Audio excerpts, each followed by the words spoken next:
पुण्यन विहार Facebook live class में आप सभी बच्चों का स्वागत है। आज बच्चों हम लोग जैसा कि बोर्ड पर अंकित है क्लास 12 बायोलॉजी विषय के अंतर्गत हमारा जो चैप्टर 4 पहले से चलते आ रहा है principle of inheritance and variation means वंशानुगति एवं विभिन्नता के सिद्धांत, इस पर हम लोग कुछ पहले से पढ़ चुके हैं। और मैंने बताया है पूर्व की क्लास में आपको कि आनुवांशिकी का जनक डॉक्टर ग्रेगर जॉन मेंडल को कहा जाता है। इन्होंने मटर के प्लांट पर पी प्लांट पर इन्होंने एक्सपेरिमेंट किया था और ये बताने का प्रयास किया था कि कैसे जो ट्रेट होते हैं, जो कैसे पेरेंट्स के जो ट्रेट होते हैं वो कैसे one generation to next generation transmit होते हैं। और इसके लिए उन्होंने पी प्लांट को चुना। फिर एक क्वेश्चन आया था मन में कि why Mendel selected pea plant for their experiment, what was the reason behind it. तो मैंने कुछ आपको बताए थे कि जो पी प्लांट थे उनके फ्लावर बाइसेक्सुअल थे, उसमें इमैस्कुलेशन करना आसान था, उनमें पॉलिनेशन जनरली सेल्फ होता है बट क्रॉस पॉलिनेशन करना भी काफ़ी आसान हो जाता था। फिर मैंने कहा कि वहाँ नंबर ऑफ सीड सिटिंग बहुत ज़्यादा था। मैंने एक और ख़ास बात बताई आपको कि वहाँ 7 पेयर कंट्रास्टिंग कैरेक्टर देखने को मिले थे। और ये 7 पेयर कंट्रास्टिंग कैरेक्टर क्या क्या होते हैं पी प्लांट में, इस पर भी मैंने आपको बताया था।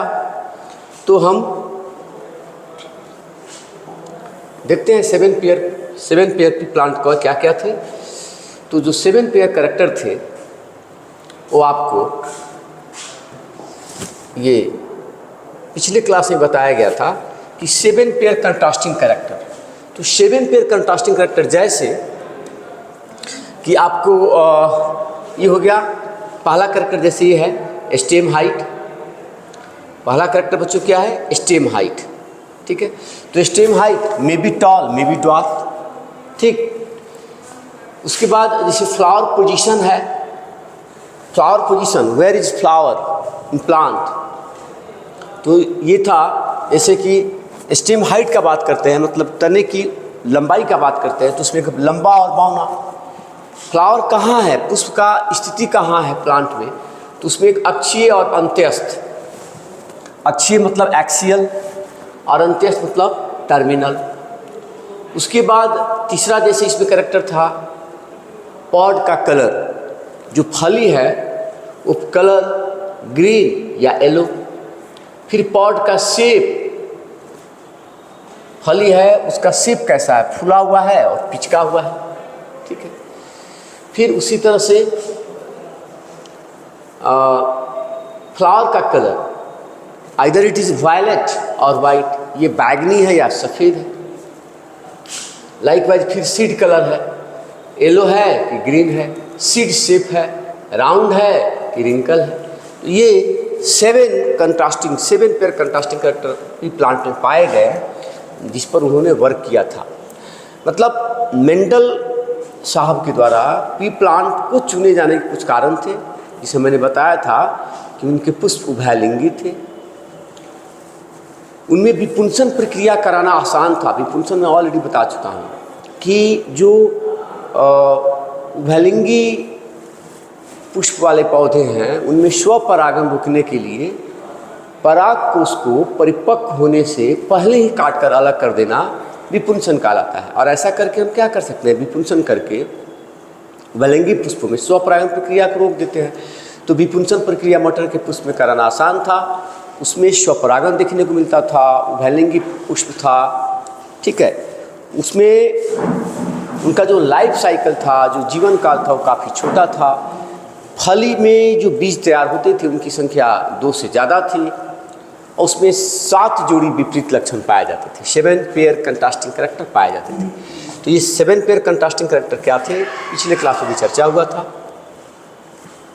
ठीक है। क्या क्या था, तो तना की लंबाई जिसके अनुसार पौधा लंबा बौना हो सकता है, पुष्प की स्थिति इसके अनुसार पुष्प अक्ष पर अक्षीय या अंत्यस्थ हो सकता है, फली का रंग जिसके आधार पर हरा पीला हो सकता है, फली का आकार जिसके आधार पर फूला हुआ या पिचका हुआ हो सकता है, फूल का रंग जिसके आधार पर बैगनी या सफ़ेद हो सकता है, सीड का रंग जिसके आधार पर येलो मतलब पीला या हरा हो सकता है, और सीड का शेप मीन सीड का आकार जिसके आधार पर ये गोला और झुर्रीदार हो सकता है।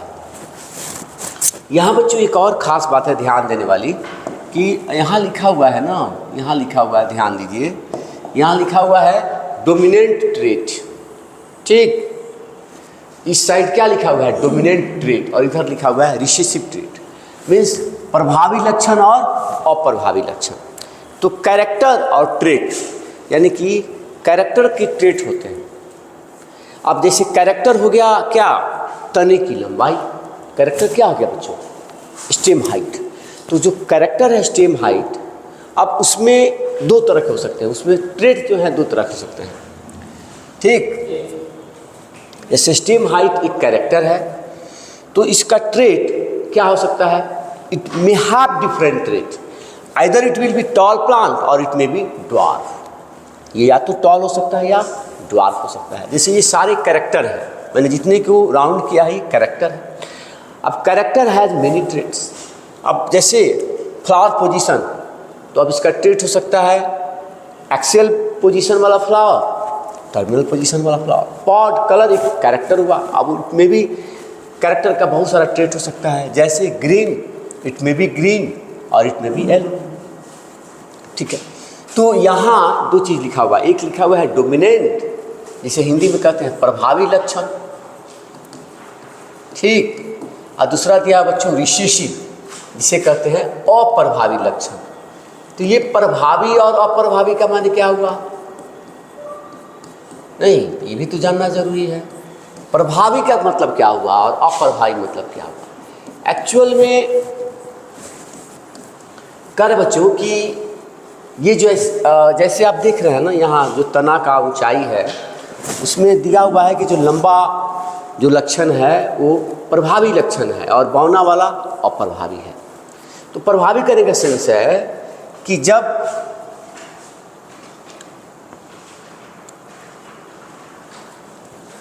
प्रभावी का सेंस क्या हुआ कि जब किसी लिविंग बींग्स के, जैसे जब किसी सजीव के द्विगुणित कोशिका में, जब किसी सजीव के बच्चों द्विगुणित कोशिका में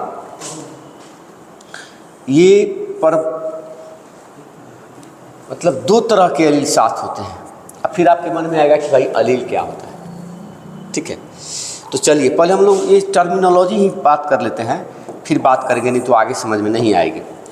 फिलहाल यही समझा जाए कि जो तना का जो लंबाई है उसकी दो लक्षण हैं, दो लक्षण वाले तने की लंबाई के अनुसार दो लक्षण वाले प्लांट होते हैं, लंबा और बावना। तो इस दोनों में प्रभावी होता है क्या, आपको लंबा, यहाँ लिखा हुआ है प्रभावी और अप्रभावी। तो प्रभावी और अप्रभावी सेंस का मतलब ये हुआ कि जब दोनों के अलील साथ साथ रहेंगे ना, जब प्रभावी और अप्रभावी के अलील साथ रहेंगे, जैसे एक कैपिटल टी बच्चों एक अलील होता है प्रभावी के लिए और स्मॉल टी होता है अप्रभावी के लिए। तो जब ये दोनों रहेगा एक साथ तो ये प्लांट जो है वो हमेशा वो लंबा होगा, प्रभावी अलील के जैसा होगा, अप्रभावी के जैसा नहीं होगा। मीन्स इसे आप सपोज कीजिए दो भाई हैं, ठीक है, सिंपल सा बात। तो दो भाई हैं, उसमें आपका एक छोटा भाई है, वो उतना समझदार या होशियार नहीं है, कम पढ़ा लिखा है। तो आपके फैमिली में दोनों भाइयों के बीच कौन प्रभावी होगा ज़्यादा, आपका बड़ा भाई, ठीक है। जैसे आप दो भाई हैं, आप पढ़े लिखे हैं, समझदार हैं, आपका छोटा भाई है, कम पढ़ा लिखा है, उतना समझदार नहीं है। तो घर में किसका बात चलेगा, किसकी सलाह को पेरेंट्स ज़्यादा तवज्जो देंगे, किसकी सलाह को पेरेंट्स ज़्यादा मानेंगे। तो आप चूँकि बड़े हैं, आप समझदार हैं, इसलिए तो आप घर में प्रभावी हो गए, ठीक है, डोमिनेंट। तो लक्षण भी यहाँ कह रहा है प्रभावी और अप्रभावी के रूप में होते हैं, ठीक है। अब ये इसको याद रखना है कि इसमें प्रभावी कौन होता है, अप्रभावी कौन होता है। तो थोड़ा इसको हम अपने सराउंडिंग से, अपने परिवेश से जोड़कर याद रखेंगे। जैसे अब स्टेम का हाइट है, तो हम लोग अपने पर बात करें ना, हमारी सोसाइटी में जो लंबे लड़के हैं, जो लंबे लड़कियां हैं, उनको लोग ज़्यादा पसंद करेगा ना। बौना को, जो बौना लड़का है या बौना लड़की, उसको लोग पसंद करेगा, कम पसंद करेगा। तो प्रभावी लंबाई के हिसाब से समाज में कैसे लड़के हो गए? लंबे लड़के। फूल का जहाँ तक स्थिति है, अब देखिए फूल क्या कर रहा है, अक्षीय फूल अगर साइड में है, जैसे ये अक्ष, यहाँ सपोज कीजिए बच्चों ये फूल है, यहाँ पर फूल है, तो ये जो तना का जो लंबाई वो कंटिन्यूअस बढ़ता रहेगा। और अगर फूल यहीं हो गया ना, अपेक्स पर हो गया, तो फिर इसका लंबाई क्या हो जाएगा, रुक जाएगा ना। तो यहाँ फूल के पोजीशन के हिसाब से, फूल की स्थिति के हिसाब से जो अक्षीय जो फूल का पोजीशन होगा वो प्रभावी होगा, और जो अंत्यस्थ पर होगा, टर्मिनल होगा, वो अप्रभावी हो जाएगा। ठीक, आप जैसे मार्केट में जाते हो मटर खरीदने, जिसे हम लोग क्या कहते हैं, हमारे यहाँ लोकल लैंग्वेज में उसे छीमी कहा जाता है। तो आप मटर जो सब्जी के लिए खरीदने जाते हैं, हरा मटर, तो उसमें आप कैसा फली पसंद करते हैं, कैसा पॉड लेना पसंद करते हैं? हरा वाला आकि सूखा हुआ? तो आप हरा लेना पसंद करते हैं। ठीक, कम दाम में मिलेगा तो भी हम सूखा हुआ नहीं लेते हैं, क्योंकि उसका सब्जी अच्छा नहीं होगा। तो हरा जो है, पॉड का हरा रंग प्रभावी हो गया, और उसका जो पीला रंग है वो प्रभावी हो गया। अच्छा, फिर आप उसी तरह से पॉड जो आप खरीदते हैं मार्केट में, अगर वो फूला हुआ है तो उसको लोग ज़्यादा खरीदेगा, कि जो सिकुड़ा हुआ है, पिचका हुआ है, चिपका हुआ है, उसको लोग क्यों खरीदेगा? तो उसका फूला हुआ आकार ज़्यादा प्रभावी हुआ। फूल का रंग है, फ्लावर कलर है, तो फ्लावर बैगनी ज़्यादा पसंद आता है लोगों को सफ़ेद की तुलना में, तो बैगनी ज़्यादा प्रभावी हो गया। मतलब हम ये क्या बताना चाह रहे बच्चों कि इसको आपको याद रखना है कि जो एक कैरेक्टर के डिफरेंट ट्रेट दिए हुए हैं, उस ट्रेट में प्रभावी कौन है, अप्रभावी कौन है। तो आप जैसे भी याद रखिए, बट आपको याद रखना है, क्योंकि यहाँ से भी कंपटीशन में क्वेश्चन पूछे जाते हैं। ठीक है, तो बैगनी रंग हो गया प्रभावी। अगर हम बात करते हैं सीड का, अगर हम बात करते हैं बच्चों सीड का, तो सीड का जो कलर है ना, सीड का येलो कलर प्रभावी है, ग्रीन कलर अप्रभावी है। यानी कि पीला रंग, बीज का पीला रंग जो है, पीला रंग वाले बीज प्रभावी हुए, या बीज का पीला रंग प्रभावी लक्षण हुआ और हरा रंग अप्रभावी लक्षण हुआ। उसी तरह से सीड जो फूला हुआ है, जो राउंड शेप सीड है, जो गोलाकार मटर का बीज है, वो प्रभावी हुआ। जो झुर्रीदार है, रिंकल शेप है, वो अप्रभावी हो जाएगा। तो 7 जोड़ी जो बच्चों विपरीत लक्षण है ना, इसमें तो आसान है याद रखना, लेकिन यहाँ थोड़ा सा कन्फ्यूजन है। जैसे तना का लंबाई है, लंबा बौना, फूल का स्थिति है अक्षीय अंतस्थ, जो फली है उसका रंग है हरा पीला, फली का आकार है फूला हुआ पिचका हुआ, फूल का रंग है बैगनी सफ़ेद, ये आसान हो जाता है। या सीड का जो आकार है गोल और झुर्रीदार, ये याद रखना है। थोड़ा सा कन्फ्यूजन बच्चे हो जाता है ना इस दोनों में, किस दोनों में, तो सीड कलर में और पॉड कलर में, ये दोनों कन्फ्यूजन हो जाता है, सीड कलर और पॉड कलर में।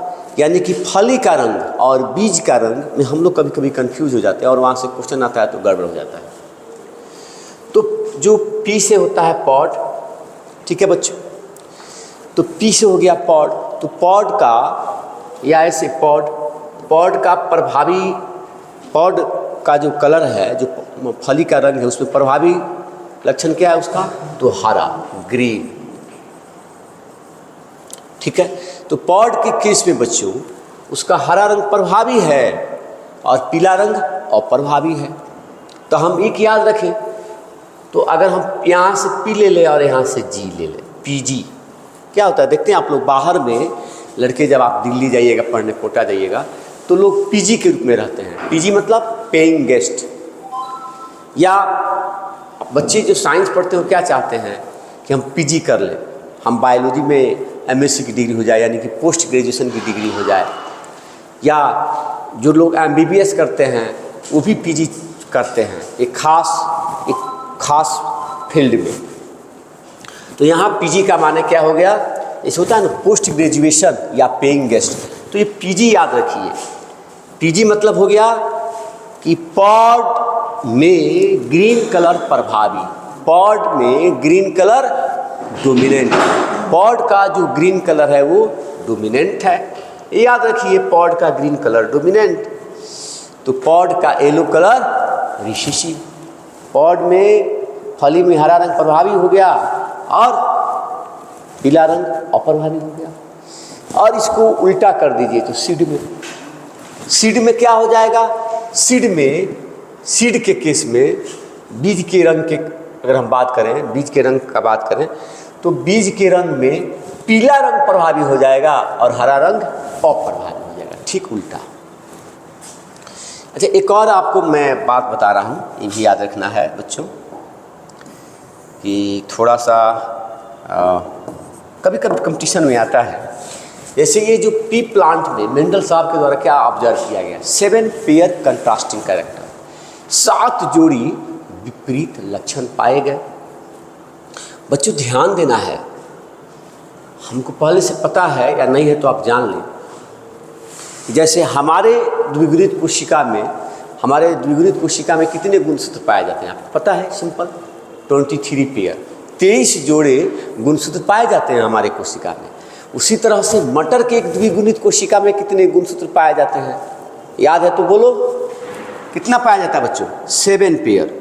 यानी कि मटर के डिप्लॉयड सेल में कितने पेयर गुणसूत्र पाए जाते हैं, 7 पेयर, 14 टोटल गुणसूत्र पाया जाता है। जैसे हमारे में 46, मटर में 14, 7 पेयर। लेकिन बड़ी आश्चर्य की बात है बच्चों कि जो 7 पेयर जो कंट्रास्टिंग कैरेक्टर है, हमने जो 7 जोड़ी विपरीत गुण देखे हैं मटर के पौधा में, ये 7 पेयर कंट्रास्टिंग कैरेक्टर इस 7 पेयर गुणसूत्र पर नहीं पाए जाते, ध्यान देना है। यानी कि जो 7 पेयर कंट्रास्टिंग कैरेक्टर हैं वो मटर के कोशिका में पाए जाने वाले 7 गुणसूत्र में ये नहीं पाए जाते। ये सिर्फ और सिर्फ, वेरी इंपॉर्टेंट है, याद रखिएगा, ये सिर्फ और सिर्फ बच्चों कितना में पाया जाता है, ये 4 जो उसके गुणसूत्र हैं, कौन कौन संख्या है, 1 4 5 7, बात समझ में आया, 1 4 5 7। यानी कि जो मटर में 7 पेयर कंट्रास्ट, 7 पेयर जो क्रोमोसोम है, जो 7 तरह के जो उसमें गुणसूत्र हैं, गुणसूत्र का जो जोड़ा है, उसमें सिर्फ 4 ही गुणसूत्र पर, कौन कौन, तो गुणसूत्र संख्या 1, गुणसूत्र संख्या 4, गुणसूत्र संख्या 5 और गुणसूत्र संख्या 7, 1 4 5 7, इस 4 ही गुणसूत्र पर ये 7 कंट्रास्टिंग कैरेक्टर को कंट्रोल करने वाले जीव मौजूद रहते हैं। यानी कि उसी 7 गुणसूत्र के द्वारा, इस 7 गुणसूत्र में से, 7 तरह के गुणसूत्र में से सिर्फ इस 4 गुणसूत्र द्वारा, पहला, चौथा, 5वां और 7वां गुणसूत्र के द्वारा ये 7 पेयर कंट्रास्टिंग कैरेक्टर कंट्रोल किए जाते हैं। और उसमें स्पेशली जो चौथा नंबर बच्चों गुणसूत्र है ना, गुणसूत्र चौथा नंबर, ये सबसे ज़्यादा इसमें से कंट्रास्टिंग कैरेक्टर को कंट्रोल करता है, याद रखना है। समझ में आया, आगे बढ़ा जाए, चलिए। अब यहाँ बच्चों इसके बाद हम आते हैं, जो अभी आप लोगों को थोड़ा सा समझ में, मैंने एक अभी समझाते वक्त कहा अलील, तो ये भाई अलील क्या होता है,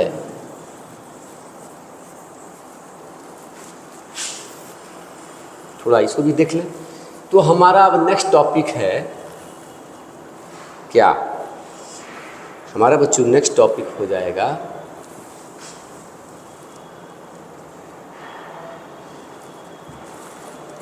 हमारा नेक्स्ट टॉपिक हो जाएगा सम टर्मिनोलॉजी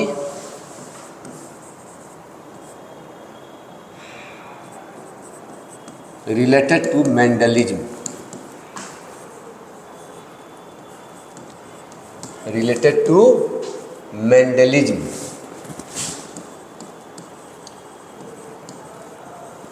ये जरूरी है जानना, मतलब मेंडल साहब के प्रयोगों से संबंधित शब्दावली, मेंडल साहब के प्रयोगों से संबंधित शब्दावली। मेंडल साहब अपने प्रयोग के दौरान कुछ शब्द बता दिए, ठीक, कुछ शब्द का नाम रखे, अब वो क्या है उसको जानना जरूरी है उनके एक्सपेरिमेंट को पढ़ने से पहले, ठीक है। तो इसमें पहला एक शब्द जो इन्होंने इस्तेमाल किया, उसे उन्होंने क्या कहा था बच्चों, फैक्टर, इसे हिंदी में कारक कहा गया।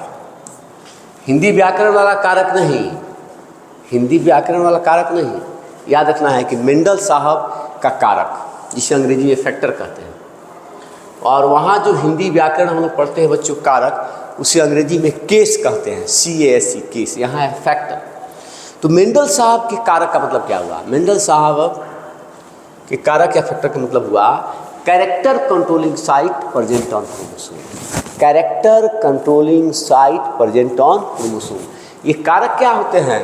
तो मेंडल साहब के अनुसार गुणसूत्र पर उपस्थित वह खास बिंदु, गुणसूत्र पर उपस्थित वह खास या गुणसूत्र पर मौजूद वह खास स्थल, वह खास बिंदु जो लक्षणों को निर्धारित करते हैं, उसे कारक कहा जाता है। क्या कहते हैं? कारक कहते हैं।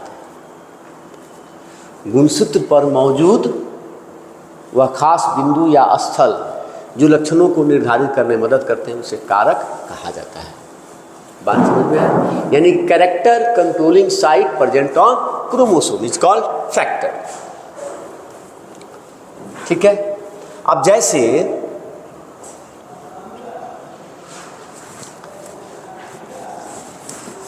अभी कैरेक्टर हुआ,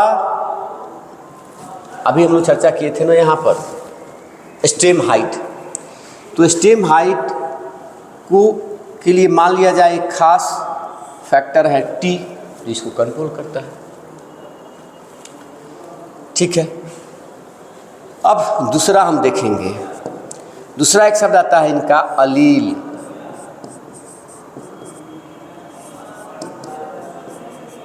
जिसे हिंदी में बच्चों युग्म विकल्पी भी कहा जाता है। युग्म विकल्पी, अलील या युग्म विकल्पी। अब ये अलील या युग्म विकल्पी क्या होता है?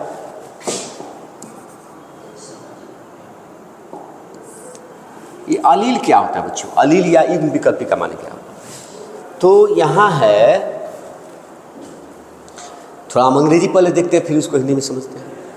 यहाँ कह रहा है कि alternate form of same gene, alternate form of same gene present on same locus on homologous chromosome pair. Alternate form of same gene present on same locus on homologous chromosome pair is called allele. यहाँ है मतलब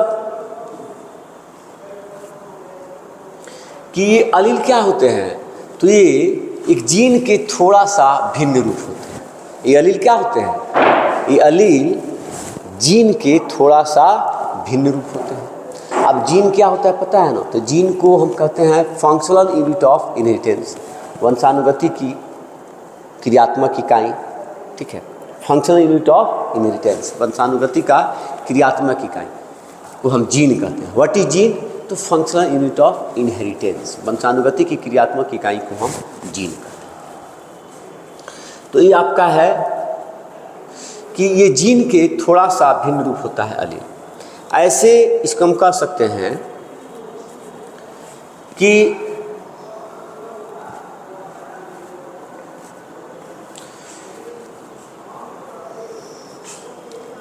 विपरीत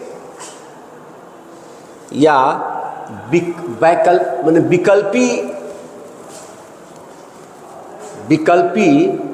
विपरीत विकल्पी युग्म, ऐसे कह दे कि विपरीत युग्म विकल्पी संकेतक जोड़े को अलील कहा जाता है।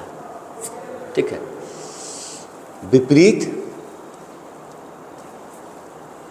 युग्म विकल्पी संकेतक जोड़े को अलील कहा जाता है। सिंपल सा बात है कि अलील क्या होते हैं, ये आपको क्या कहेंगे कि अलील जीन के थोड़ा सा भिन्न रूप होते हैं। अब जैसे मान लिया जाए ये आपका गुणसूत्र है, ठीक, तो ये गुणसूत्र है, तो ये खास अलील है। ठीक है,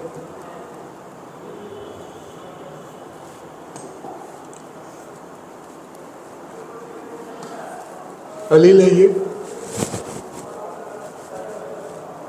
एक जीन के थोड़ा सा भिन्न रूप। तो एक जीन के थोड़ा सा भिन्न रूप को अलील कहते हैं। अब जैसे भिन्न रूप क्या क्या हो सकता है? जैसे मान लिया जाए कि कोई जीन है, हम बात करते हैं जो जिसके द्वारा तना का लंबाई नियंत्रित होता है, तो इस जीन के कह रहा है कि दो तरह के अलील हो सकते हैं। एक कैपिटल टी और एक स्मॉल टी। अब इसके द्वारा ये अलील कह रहा है, ये अलील जोड़े में पाए जाते हैं। अलील कैसे पाए जाते हैं? जोड़े में। तो जब बच्चों अलील जोड़े में पाए जाएंगे, अलील हमेशा कैसे पाए जाते हैं? पेयर में प्रेजेंट रहते हैं। तो मान लिया जाए कि जो स्टेम हाइट है, पौधों में स्टेम हाइट को कंट्रोल करने के लिए जो अलील का पेयर हो सकता है, इट मे बी ये हो सकता है, या इट मे बी ये हो सकता है, और इट मे बी ये हो सकता है। 3 तरह से बच्चों हो सकता है। पौधा में तने की लंबाई को नियंत्रित करने वाला जो जीन का जो अलील होगा वो 3 तरह से हो सकता है। ठीक है, कैपिटल टी, स्मॉल टी और कैपिटल टी और या स्मॉल टी, 3 रूप में ये रह सकते हैं। अब यहाँ थोड़ा ध्यान देना है। अगर एक कैपिटल टी अलील पेयर साथ में है तो पौधा वो क्या होगा? लंबा होगा, प्योर टॉल होगा, शुद्ध लंबा होगा, यानी कि लंबा होगा। स्मॉल टी का अलील साथ में है। अब यहाँ मान लिया जैसे कैपिटल टी जो है वो लंबा के लिए रिस्पॉन्सिबल है, कैपिटल टी एक अलील लंबा के लिए, तो हम मान लेंगे लंबा का ये क्या होगा? विपरीत लक्षण, बावना। तो मान लेंगे बावना के लिए स्मॉल टी। हम बावना के लिए ड्वार्फ स्मॉल डी नहीं मानेंगे। जैसे हम टॉल के लिए कैपिटल टी ले रहे हैं, तो हम बावना के लिए यानी कि ड्वार्फ के लिए हम स्मॉल डी नहीं लेंगे, फिर हमें परेशानी होने लगता है आगे एक्सपेरिमेंट में।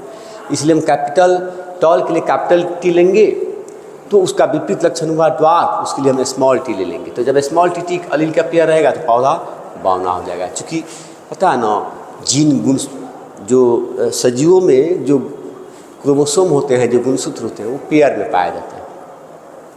तो जब गुणसूत्र पेयर में होगा तो उस पर जीन भी पेयर में होगा। जीन भी बच्चों पेयर में होता है। अब चूँकि जीन पेयर में होता है तो जीन के ही विभिन्न रूप होते हैं अलील, तो अलील भी पेयर में पाए जाते हैं। अब उसी तरह से जो तीसरा है कैपिटल टी स्मॉल टी, जब ऐसा कह रहा है बच्चों अलील पेयर साथ में होगा, एक कैपिटल टी और एक स्मॉल टी, यानी कि जब 2 विपरीत लक्षण वाले अलील जब साथ होंगे, जब 2 विपरीत लक्षण वाले अलील साथ होंगे बच्चों, तो उसमें इसमें क्या होगा? जो प्रभावी लक्षण अलील है वही अपना व्यक्त करेगा, और प्रभावी नहीं कर पाएगा। तो यहाँ पर जब कैपिटल टी स्मॉल टी होगा तो भी पौधा देखने में लंबा होगा। तो मेंडल साहब के कुछ टर्म थे क्या क्या, जैसे कारक क्या होता है, तो लक्षणों को निर्धारित करने वाले खास बिंदु या स्थल जो गुणसूत्र पर पाए जाते हैं जिसे कारक कहते हैं। और ध्यान देना बच्चों, यही कारक बाद से जोहानसेन नामक वैज्ञानिक ने, जोहानसेन नामक वैज्ञानिक ने इस कारक को क्या कह दिया? जीन कह दिया। यानी कि the term factor was replaced, the term factor was replaced by gene, the term factor was replaced by, the term factor was replaced into gene by जोहानसेन। जोहानसेन एक वैज्ञानिक थे जिनके द्वारा मेंडल के कारक को या मेंडल के फैक्टर को क्या कह दिया गया था? जीन कह दिया गया था। फिर अलील जीन के थोड़ा सा भिन्न रूप होते हैं जो जोड़ा में पाए जाते हैं। चलिए इसके बाद कुछ और टर्मिनोलॉजी है, देखते हैं। इसके बाद जैसे बच्चों आता है डोमिनेंट रिसेसिव, इसका क्या माने हुआ?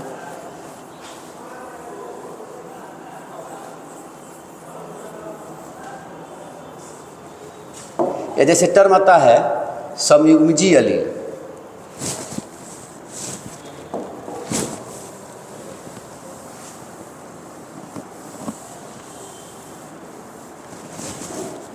टर्म क्या आता है?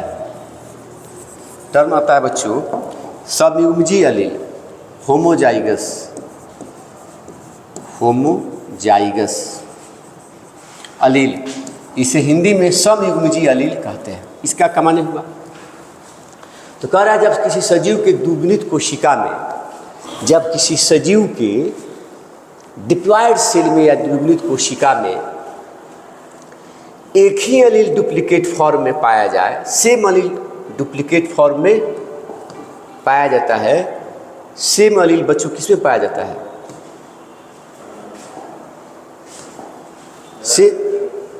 सेम अलील डुप्लीकेट फॉर्म पाया जाता है, तो इसको कहते हैं क्या? होमोजाइगस अलील। कह रहा है बच्चों कि जब किसी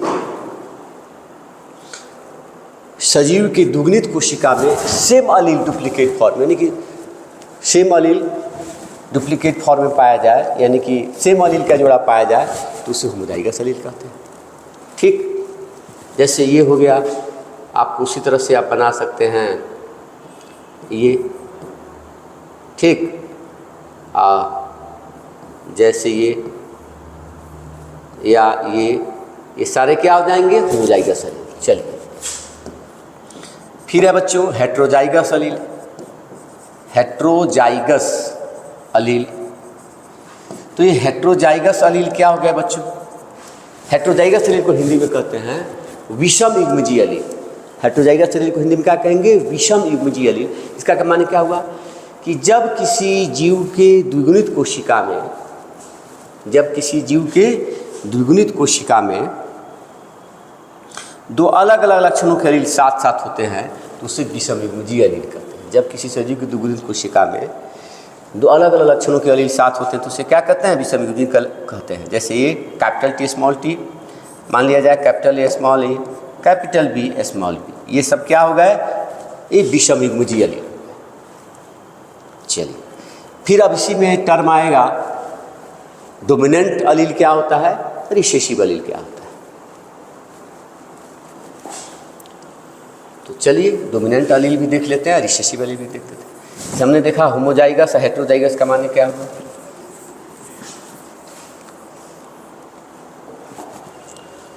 तो अब डोमिनेंट अलील का माने क्या हुआ? डोमिनेंट, जिसे हिंदी में क्या कहते हैं? प्रभावी। डोमिनेंट अलील, ये क्या हुआ भाई? डोमिनेंट अलील। दूसरा है रिसेसिव अलील, इसका क्या माने हुआ?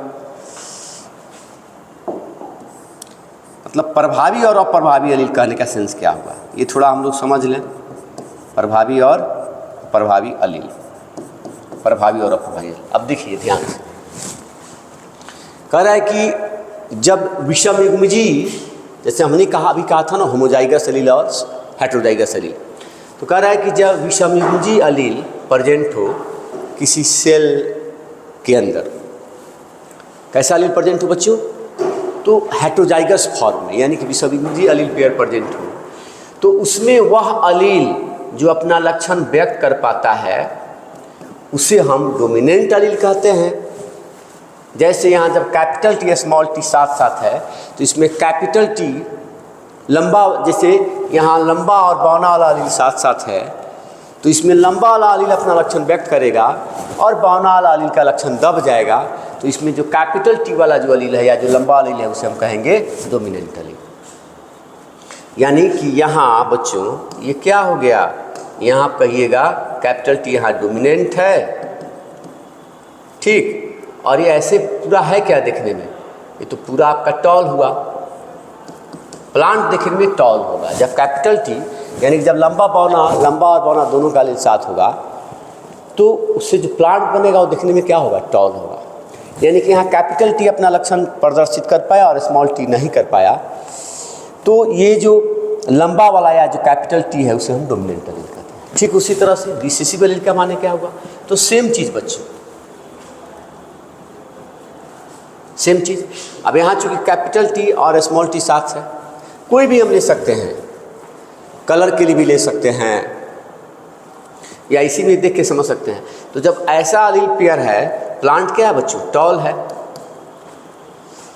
तो जब विषम युग्मजीय अलील जोड़ा साथ में हो, तो उसमें वह लक्षण, उस लक्षण का अलील जो अपना लक्षण नहीं व्यक्त कर पाता उसे क्या कहते हैं? अप्रभावी या रिसेसिव। प्रभावी या रिसेसिव। तो कैपिटल टी के केस में जो कैपिटल टी है डोमिनेंट अलील है, वो अपना लक्षण व्यक्त कर पाता है, और इसी केस में स्मॉल टी अप्रभावी अलील है, क्योंकि उसका लक्षण दब जाता है या व्यक्त नहीं कर पाता है।